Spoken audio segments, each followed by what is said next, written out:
Hello, everyone. My name is Chrism, and I'd like to welcome you to this Kundalini conversation. This is from my car, as you might be able to tell. This is on the nature of reality. And I just slipped in the mud here out in California. So my apologies. I don't have a sink here in my car. So I'm just going to go with the muddy hand. We'll call it the muddy hand dialogue, okay? Dialogue of the muddy hand. Anyway, so uh, the nature of reality from a Kundalini perspective. The Kundalini in me is compelling me to give you this information, and you may believe it or you may not believe it. It's up to you, and it also depends on whether or not you have the Kundalini in the activated or awakened state. And so, let us begin.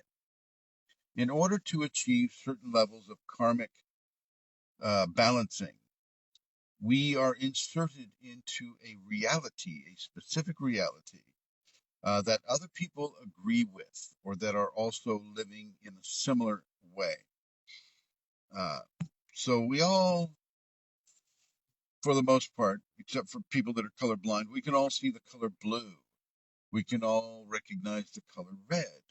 We all recognize that we have mud on our hands.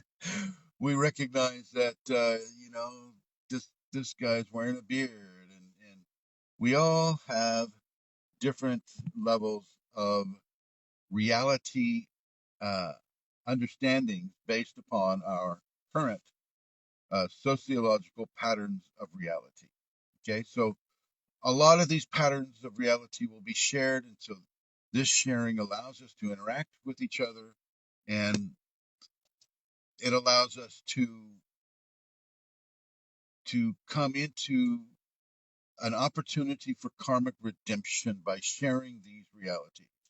The ancient Indian rishis and I think other cultures also mentioned the illusion of reality. And indeed, when you get to the very basic functions of reality, all realities are illusions. All of them are. But we live in certain agreed upon reality states that allow us to achieve karmic redefinition. Okay. So within the Kundalini, you want to begin to understand that just as a spider can weave the web that she does, each thread is a certain reality. Each thread that the sacred spider pulls together is a thread of reality, and that all of the different threads that she pulls together will form one uh, plural unit of multiple realities that interact with each other. So, an example of realities interacting with each other, the cannibal that lives in the islands of the South Pacific won't have the same reality as the old guy with the beard that lives in Northern California. Okay, two different realities on the same planet, breathing the same air. Okay, so different strands on the web of realities that this planet allows us to experience. Hopefully, this is coming through. Um, I just tried to explain this on a Zoom call that my internet wouldn't allow because of its weakness. So,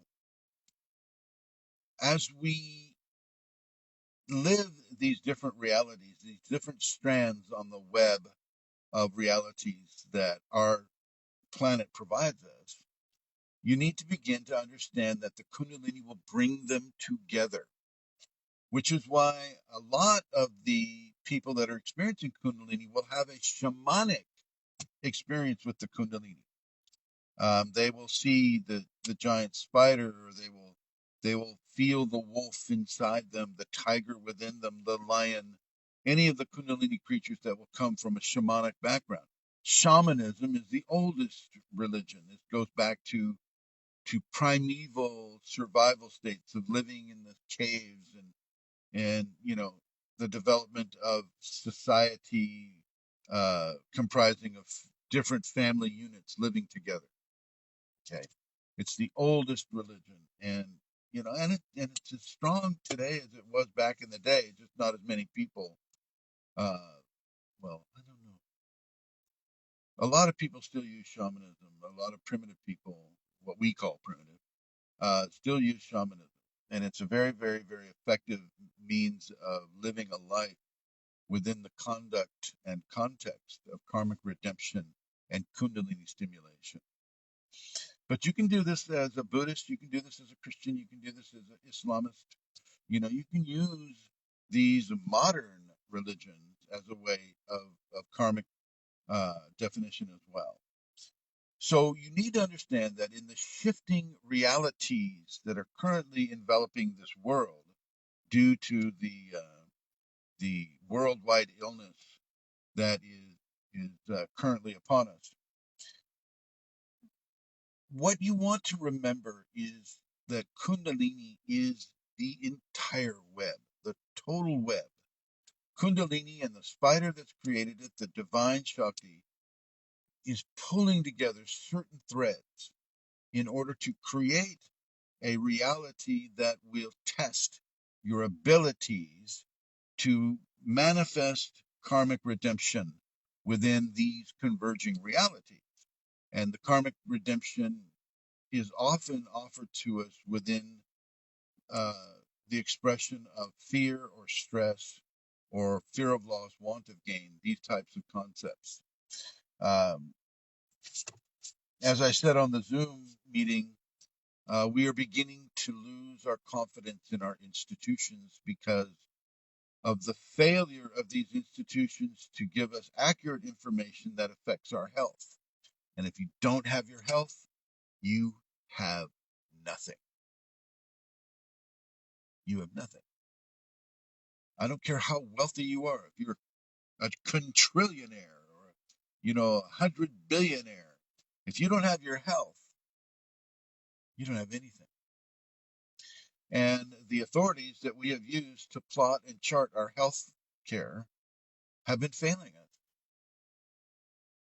because of a certain programmed reality that started back in the 1870s and has continued as a kind of like as a multi-generational disease working its way into our psychology and our spirituality and cemented into our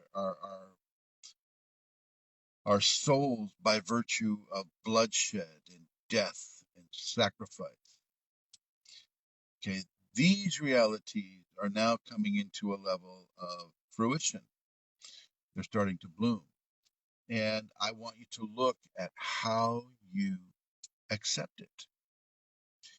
If you have the Kundalini, then the Kundalini reality is the only reality. Like I said, Kundalini is the big web.